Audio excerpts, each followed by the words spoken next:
Hi, my name is Gary Daynes. I'm the Provost and Vice President for Academic Affairs at Barton College and a proud resident of Wilson, North Carolina. I'm thrilled to be here today on this panel that's about entrepreneurship as part of the Gig East Digital Summit.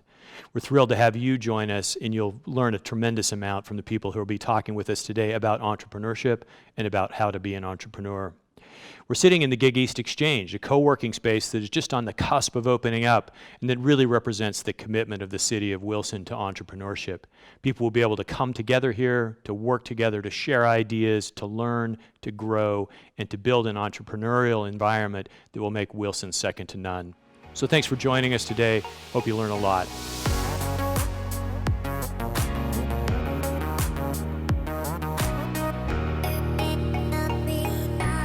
Hi, everybody. It's great to be with you today. Thank you for joining us in this conversation about entrepreneurship in a period of time that I think none of us ever thought we would see. So given the disruptions that we've all experienced and that you see in your own work and in the lives of people around you, I guess I'm just interested in your sort of emotional sense of how things are. Is it a good time to be an entrepreneur? And Marcus, let's start with you, since you are being an entrepreneur in the midst of this time. Yeah, well, thank you so much.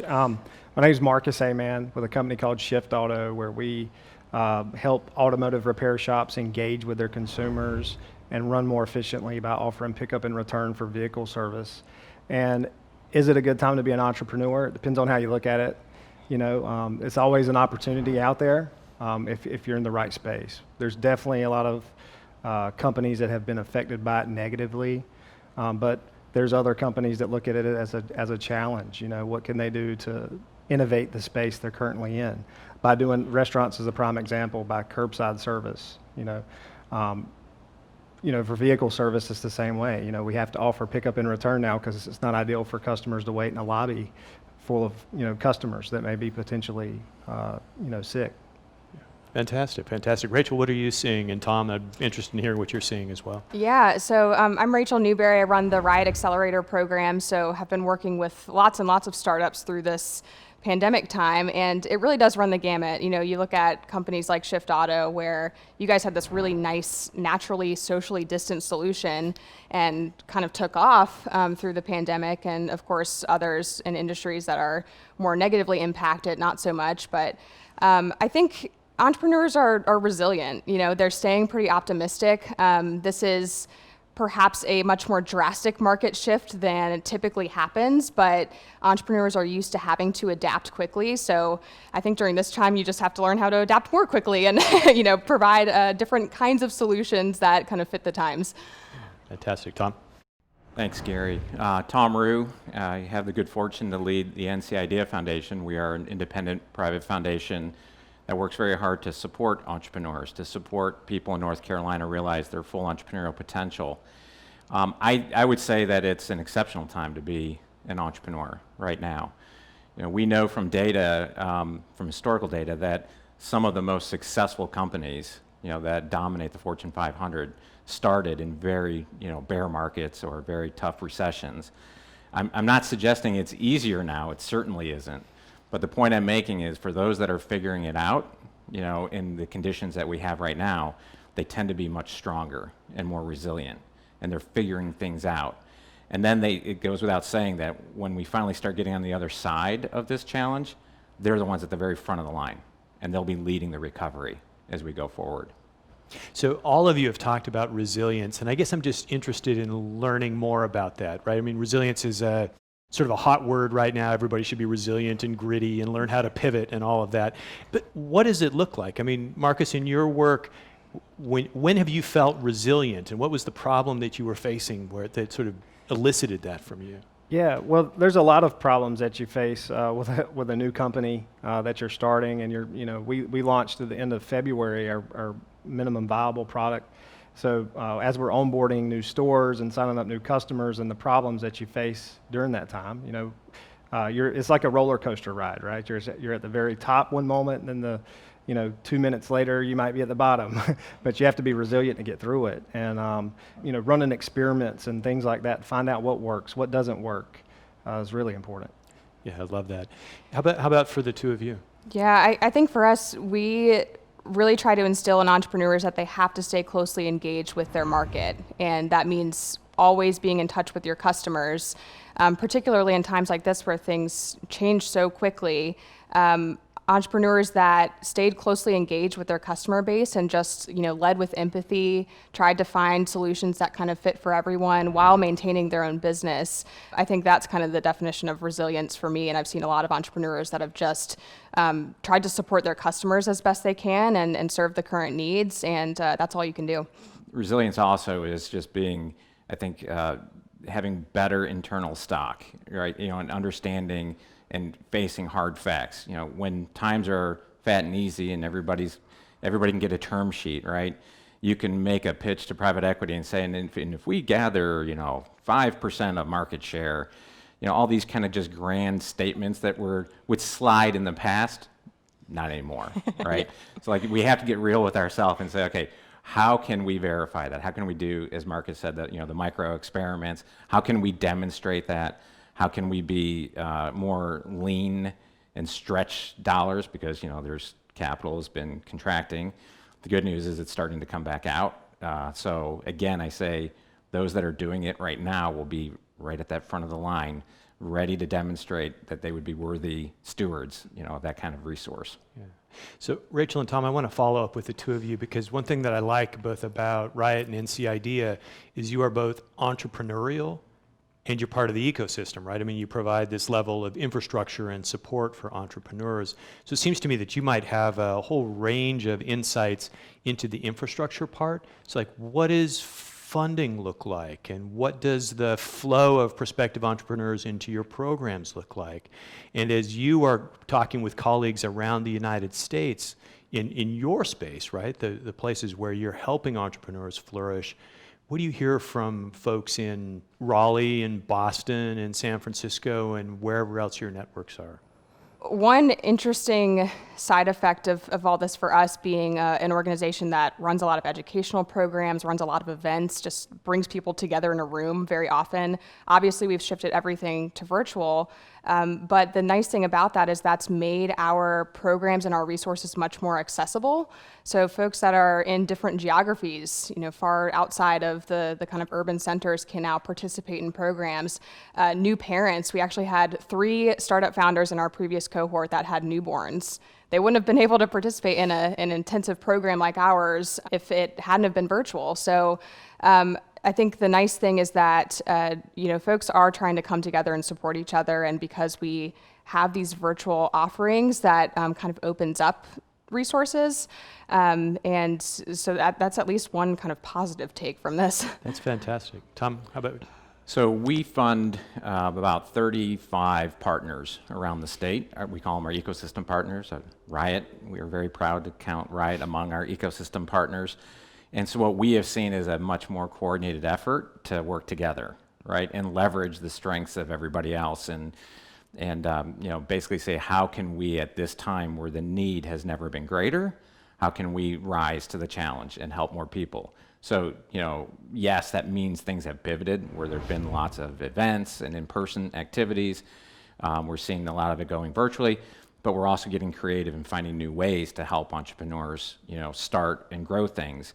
And I also have the good fortune of just having a board that, sees this as a historic time. And so we have overcommitted from a funding standpoint for the next 2 years to say that we're going to spend twice what's required by law to help more people. So we just announced yet our 3rd cycle for ecosystem partner program. We hope to add another 15 to 20 organizations around the state. We're a little bit lucky, and if we go according to plan and we have partners like Riot that we can add to the equation, we may likely be able to stand behind the claim that North Carolina will be the best state in the country to start and grow a fantastic business. Yeah, that is fantastic. And I'll add to that, NC Idea has shown real leadership here with pushing more funding out to support entrepreneurs. You see some private equity kind of constricting, but just as Tom is saying, the entrepreneurs that keep pushing forward and keep innovating are going to be at the forefront of the recovery. I think it's the same thing with funding in our state. NC Idea has been at the forefront of supporting entrepreneurs, but even more so just pushing out support, during this rough time. So something that strikes me is and this just maybe have been an error in my part in the past, is that I used to think of tech entrepreneurs as separate from like non-tech entrepreneurs, and based on sort of levels of education and aspiration, and like, are you going to be the next Uber of whatever or not? But it strikes me that we're in a moment right now where every entrepreneur is a tech entrepreneur, because you've got to be able to do your work moderated by technology. So Marcus, I know your firm is one that is built around innovative use of technology. Would you talk a little bit about how you've been using technology? And then I'd love to hear how the technology part of the work that you've been doing with your entrepreneurs has revved up over this last little while. So Marcus? Yeah, so that's an excellent question. Technology is around us every day, but in your business, when COVID hit, it really forced you to interact more virtual than in person, right? So on a normal day, I may be on anywhere between 3 to 7 Zoom calls, that may be hours at a time, in between that, taking phone calls throughout the day. On the data side, technology side, we monitor things like you can't measure what you can't manage what you don't measure, right? So looking at how many customers have booked appointments, looking how many customers started appointments but didn't complete them, diving into the analytics and really trying to figure our business out so we can make really good informed decisions. So it's interesting to me that you work with auto repair shops who, on the one hand, the technology that they use has really ratcheted up. Every engine is, run by computers essentially. But on the other hand, many of, especially the mom and pop shops, are low tech in their operations. So how have they responded to your effort to sort of really heighten the technology in their day-to-day operations? Well, at the very beginning, they were looking to get traffic into their stores because once COVID hit the United States, more and more, and the stay-at-home order was in place, more customers weren't venturing out of their home, so they may not have needed oil changes, or they weren't, fond on the idea of sitting in the lobby or being around other people, so they wouldn't contract the virus, right? So in the beginning, it was easier for us to sign up stores, of course. Now that some of the businesses come back and it's starting to get a little bit busier for them, it's easy for them to think that, things are going back to the way they were, but will they ever go back to the way they were? That's a great question. So Rachel, you all at Riot work really intensely with entrepreneurs who are in the technology space. Even given that, what are you seeing as people adjust to a more technologically mediated world? Yeah, absolutely. So we certainly do work with a lot of technology entrepreneurs, but we're starting to provide more support to folks that don't consider themselves a technology business, but of course have to be in this day and age. And we're helping them to understand how they can leverage the technology tools that we have access to today. Small businesses are really the backbone of our local economies, and places like the city of Wilson are doing a great job trying to pump resources into supporting their small business owners. So we're stepping in to kind of help manage that technology piece. How do you adopt technology and leverage data to improve your business? One great example is Shauna Moses, whose company is Kinky Tresses, based here in downtown Wilson. She has this line of natural hair care, bath and body products, and she's leveraging e-commerce to a great degree in growing her business. And her best revenue month of the company's existence was in the month of April, which was right in the middle of the pandemic. So we're seeing entrepreneurs that might consider themselves more small business owners, not technology companies, but are still using technology platforms and doing really well even during economic crises like this. Tom, how do you see it at the state level in terms of entrepreneurial strategy? Well, I mean, tech, at the risk of stating the obvious, tech in the kind of savvy application of it has kind of made people with a greater advantage than others. And I'd use Marcus and Shift as an example. We're a proud funder of them as well, and it was really because when you evaluate what they do and you evaluate it in the context of COVID now, right? Their solution play was made for it, even though it wasn't, if you know what I'm trying to say there. So, and that's just that's kind of it's readjusted the deck on how people are attacking their business and figuring things out. So, let's say you have an application that helps health club managers, right, with CRM. Well, not a lot of people going to the health club just yet, right? So how do you figure out that pivot? Well, it's going to be an application of technology, invariably, has to be. And so again, it's forced, to the points made by these two, it's forced people that might not have had the same outlook on how they were going to utilize tech. They were just focusing on the product development side exclusively, for example. It's forcing them to embrace and rethink go-to-market strategies, survival strategies. And again, I think that's a good thing, because I think we have a great tech base in this state.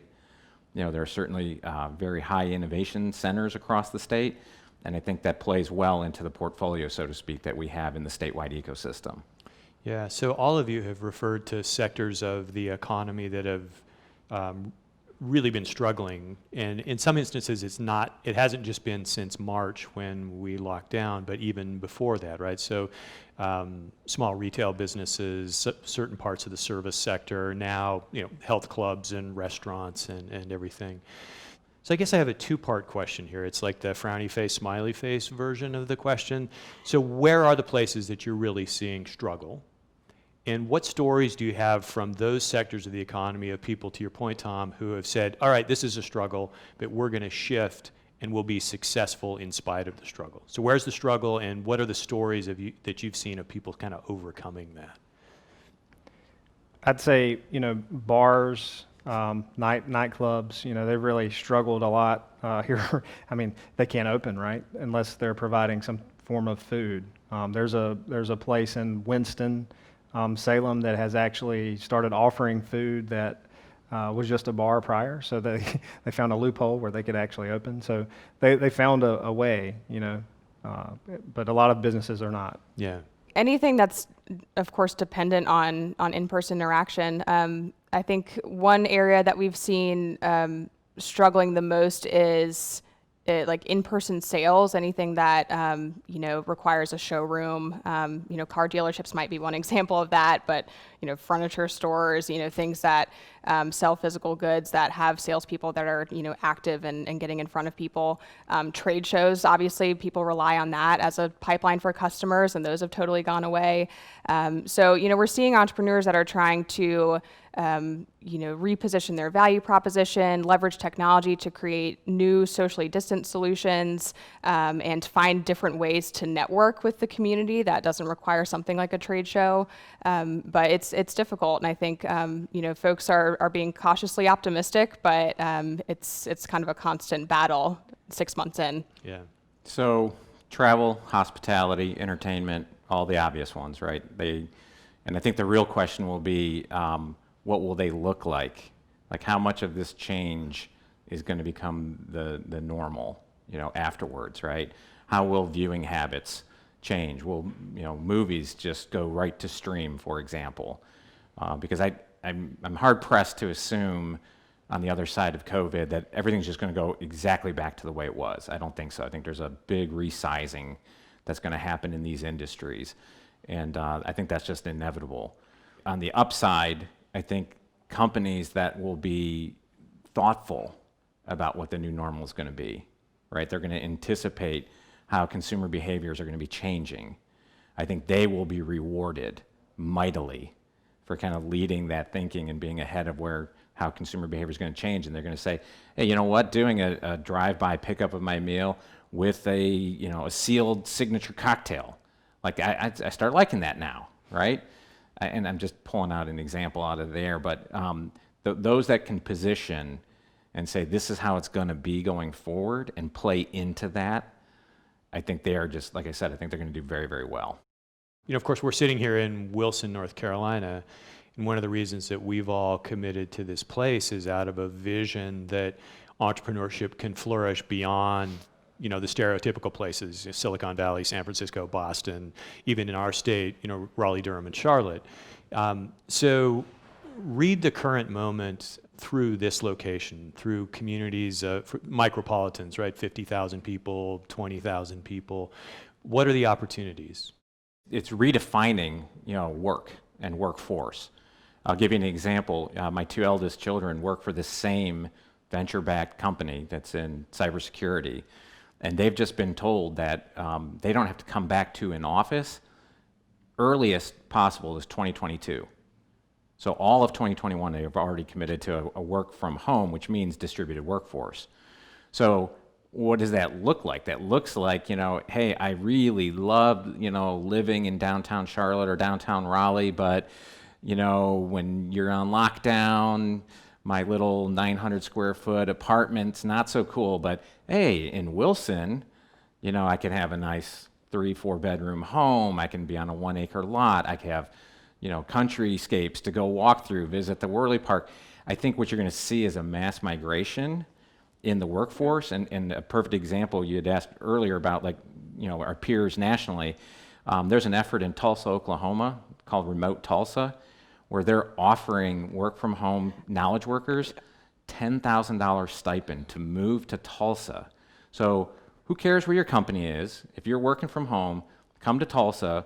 We've got, big broadband. Sound familiar? I know a nice little city here that's got exceptional broadband, right? That's right. But they're putting money behind it because they recognize that's going to be the next battlefront, are the workers, the knowledge workers, and trying to create density. So they're going to, I think, again, the communities that'll understand that and will lean into it, and I think Wilson's got just a tremendous advantage to leverage here, especially as it relates to entrepreneurship, hence the facility we're sitting in right now. I think, again, they will be mightily rewarded for that vision. I'd absolutely agree with that. First of all, I think we will see that migration happen, and Wilson, of course, is really nicely positioned for that. And then just to reemphasize the need to leverage technology. I think even the companies that have no idea and have never really leveraged technology before, the more that we can give those business owners resources to implement those tools, I think they'll be better positioned, not just during the kind of pandemic time where we have to use technology to connect with each other, but in the future. Jobs are going to be created at the forefront of technology. And so we have to support those business owners with kind of moving into the future. Yeah, I think too that it gives you a competitive advantage, hiring people. You can get maybe better qualified candidates for your company if you're working virtually. Therefore, you don't have people in person. I think it gives you an advantage there.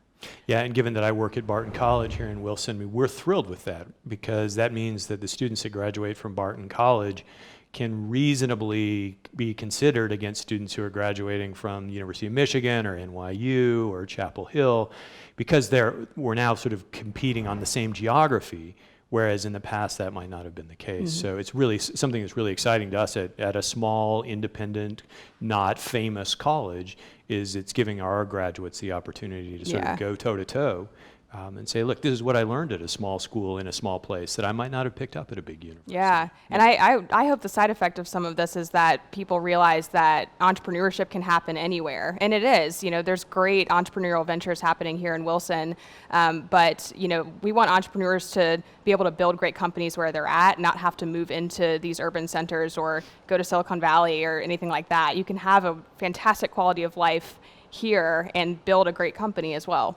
One of the interesting things I would add to the mix as it relates to what we do kind of in this economic development mission, there is a slight complication to this, right? Because as we distribute the workforce, it now starts challenging the notion of, well, what's a North Carolina company, right? We're 6 employees, 6 founders, right? And 2 are in Atlanta, 2 are here in North Carolina, 1's down in Orlando, as we become more distributed, and if we use these kind of old school economic development things that we count, data points, it starts getting a little complicated, right? I mean, it's a wonderful thing. It's good trouble, so to speak. But it's going to be interesting to see how that dynamic shifts and how willing are we all to say, we're not even sure that we can define with certainty what the economic upside is going to be to support a shift auto if for their ability to grow, let's say they have to hire 27 people, but 13 of them might be in other states, right? What does that mean? And we're going to be figuring this out for years to come, but it's as long as we're still supporting it, I think the goodness will come out in the wash. Yeah. Yeah, I mean, I love that observation, and for me it ties to your point about Tulsa also, which is, again, not just in the COVID moment, but I think it brings it to the fore. There are interesting public policy challenges associated with entrepreneurship. And I think they go all the way from, like, how does a community like Wilson support somebody like Marcus, to how do we think about tax and compensation policy when in this case that you're talking about, Tom, like the North Carolina company is in 6 different states. So I don't need you to like explain the future of tax policy. I'm not sure our viewers would find that tremendously interesting, but I guess I am interested in what you see on the policy frontier, right? Yeah. What should policymakers, community leaders be paying attention to in the years ahead? So, you just picked my favorite scab, to use a vulgar metaphor there. But, and we've been talking about this for years now. It was a big theme of last year's summit, our summit, and we're going to continue that this year with our summit. We have to redefine fundamentally what economic development means as a practice, specifically to policy, right?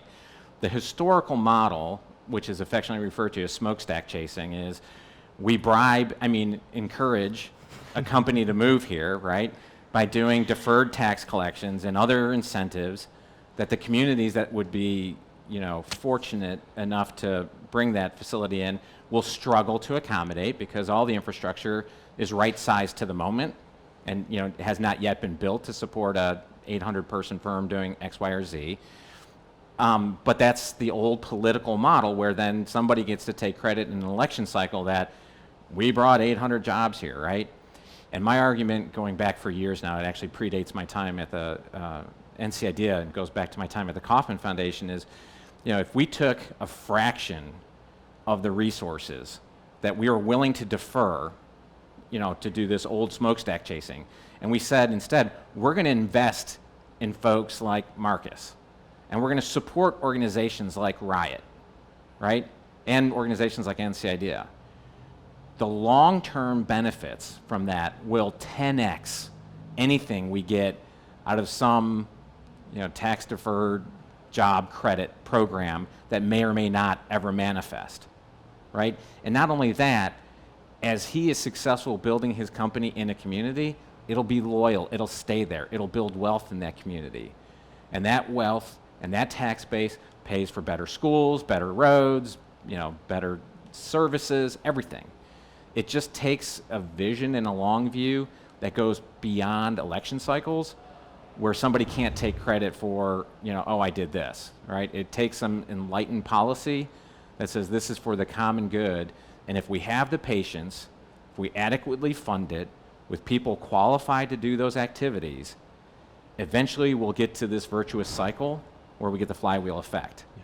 But it just takes some patience and vision to get there. And I'm never satisfied with the pace of that, in any state that I've done this work. Yeah. So I just want to build on that for a minute because this is something that speaks to my heart, right? I think there is a huge small d democratic possibility in entrepreneurship. And you see it on the ground every day in a place like Wilson, where lots of people who don't make very much money in their day jobs have side hustles. And it's the whole range of things from, cutting hair and fixing cars in their shop to selling via e-commerce, something that they create. And it seems to me that if we're hoping for a just future, a future where there's meaningful opportunity for all sorts of people, regardless of race and gender and class and rural or urban, that entrepreneurship has to be at the core of it, and a vision of economic development that's committed to that, as opposed to hoping that the next BMW factory is going to be built on the outside of town. Gary, every person is born with the same entrepreneurial potential. What's not the same are the access to resources, money, mentoring, networks, support organizations, right? So I'm fond of saying that our greatest natural resource isn't something we harvest from the sun or mine from the ground. It's the entrepreneurial potential of people. Because if we empower them through an entrepreneurial mindset, they will create a better future. They will see the needs, and it's an equal opportunity, economic, upward mobility for everybody. We just have to level the playing field for the support that goes around it. Frankly, it was the big motivation for us to just announce the North Carolina Black Entrepreneurship Council. Because, we looked at the data like everybody else, and we say the minority community is underserved, by these things that, two white guys at Duke can start a company to do XYZ, and they'll immediately have access to, funding and support networks and services. Well, what about, an African-American female founder, in a rural community, right? She's got that same potential. She just doesn't have the same access. So we have to work on organizations. When I say we, I mean organizations like ours, see it as our charter, to level the playing field there, but still encourage everybody to function and perform at a high economic impact level. Yeah, and I want to own that in my industry as well. Education in general has tended to not explicitly but implicitly say, if you're from a certain class or race, you can pursue your passion, right? You can become whatever you want to be. You can have a creative career. But if you're from a different race or gender or class, well, really what you need to be doing is just hunting a job that's going to pay the bills. We need to get better, right? We need to do what you're talking about and say every single person has inside them a creative potential to make this world better and to live out what they're best created to do as a human being. And our systems need to help make that happen. So I'll get off my soapbox now, but I really appreciated you opening that door. Marcus, talk to us a little bit, just sort of from the ground level about the things that, as you look ahead, you need in order to be maximally successful with your business. Yeah, and you get to certain stages of development or sales, and then you look at what is it going to take to scale. So one of the things is, always funding, right? Until you get to a point where you're bringing in enough revenue and you can, to get to the next level, you can do it yourself. A couple of months ago, I was on a 1 million cups call in Wilmington, down in Wilmington, and Tom actually joined that call. And one of the things that Tom said that stuck with me during that call was use every one of your resources. Use every resource that you can find in North Carolina or anywhere to try to advance your company to the next stage. So to hit on the last point that Tom made, entrepreneurs, there's all these resources out there for anybody to go after, and you just have to go and find them and find the people, find the mentors, find the programs that you can attend. I mean, we were part of the Riot program, but we were also part of the Winston Starts program all at the same time. And it's just, leaving no stone unturned. So go after every resource you can find to try to advance your company to the next stage. Yeah. So Rachel, as we look to the future now, and we've sort of in some ways shifted away from how are you an entrepreneur in the middle of COVID? What does the future look like? I'm really intrigued about how Riot's thinking about the future. Both short term, what will you be doing in the rest of this year, and long term, what lessons are you learning that will affect the way you work for years to come? Yeah, that's a great question, Gary. I think in the short term, we're going to keep doing what we're doing. So we provide programs, we run events, we bring folks together. We're going to keep doing that virtually as long as we need to. And thankfully, I think that's happening really successfully. People are still excited to be a part of something and come together in a group, even if it's just over a video call. In the long term, Riot is beginning to expand to other communities. So we're certainly here in Wilson. We're starting to do work up in Northern Virginia with Stafford County. We're expanding out to Colorado, talking to some other communities. So we're kind of taking our own medicine. We teach entrepreneurs to go out, engage with their customers, really get to know the problems that exist. We're doing the same thing in these other communities. So right now we're doing a lot of learning as to what assets are missing from these different places that we're working in. What do the entrepreneurs need the most? We're getting to know the other entrepreneurial support organizations and be very collaborative with them. So, in the future, we're excited to just be able to support more and more companies like Marcus's and beginning to do that even beyond North Carolina.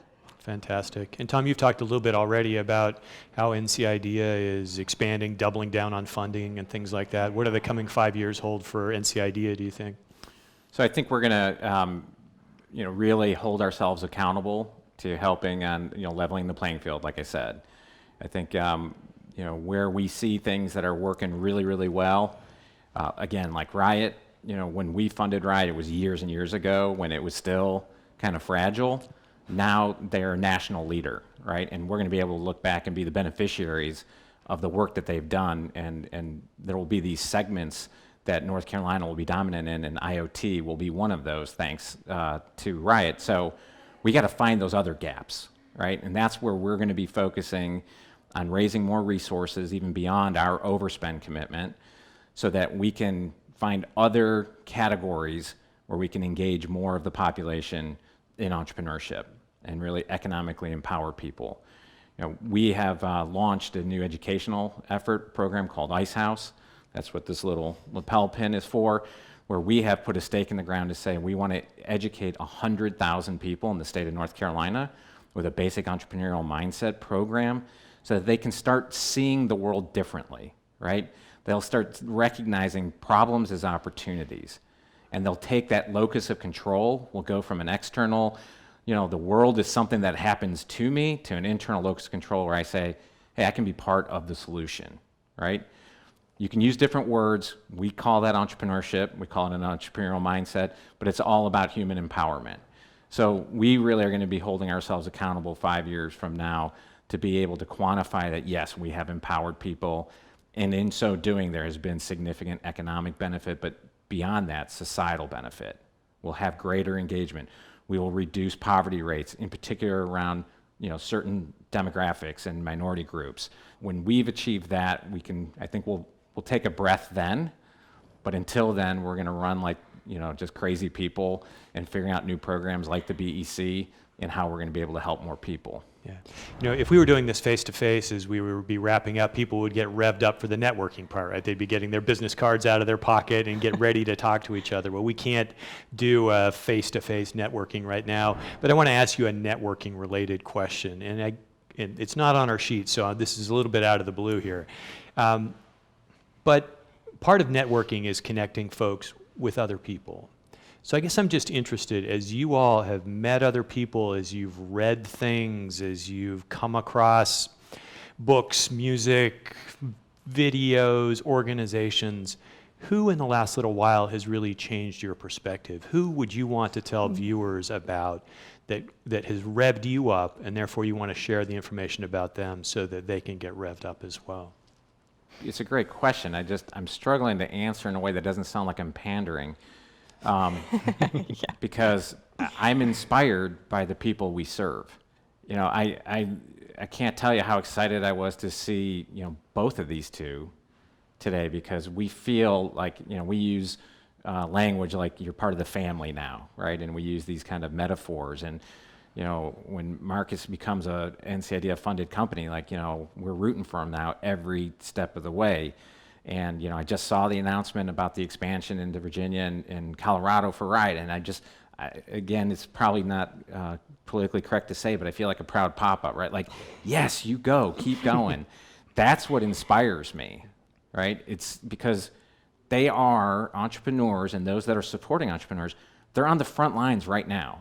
A big part of society contracted. Everybody ran.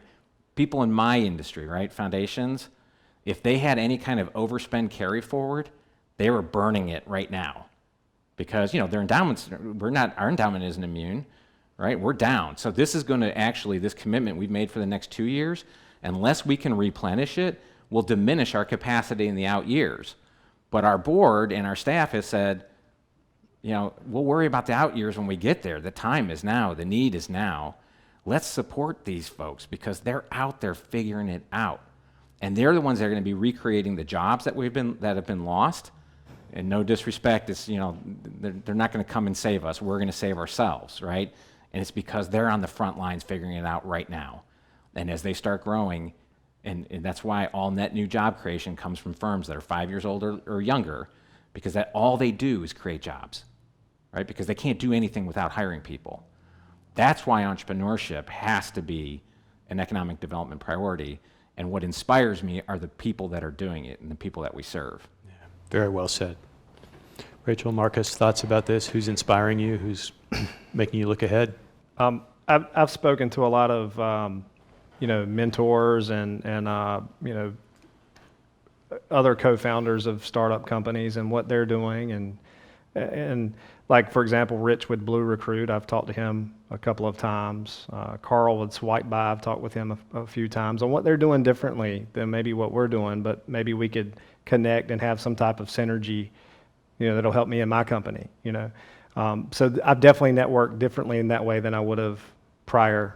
And then I've also, tried to find, people that had experience with B2B SaaS sales, that have sold it and been great at it prior, which is something I probably wouldn't have networked with before, but, it's just, again, going back to what Tom said, is you trying to use every resource that I could find to try to make us get to that next level. Rachel? Yeah, probably similar to Tom. I spend a lot of my time talking to entrepreneurs, and frankly, they're why I do what I do. They're smart people on the forefront of solving the most critical problems that we have today.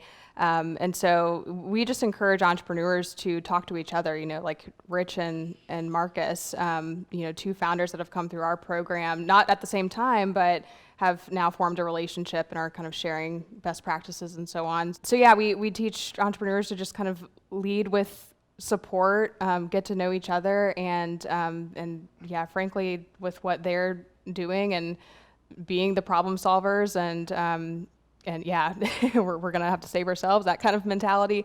They're what inspires me to keep going. Well, I want to thank all three of you for spending a little bit of time together with me today. It's great to hear your stories. Congratulations on your successes. I'm impressed by the depth of your commitment and your grit and your resilience and your passion for this sort of work and these sorts of places. So thank you very much. Yeah, It's our Thanks, Gary. pleasure.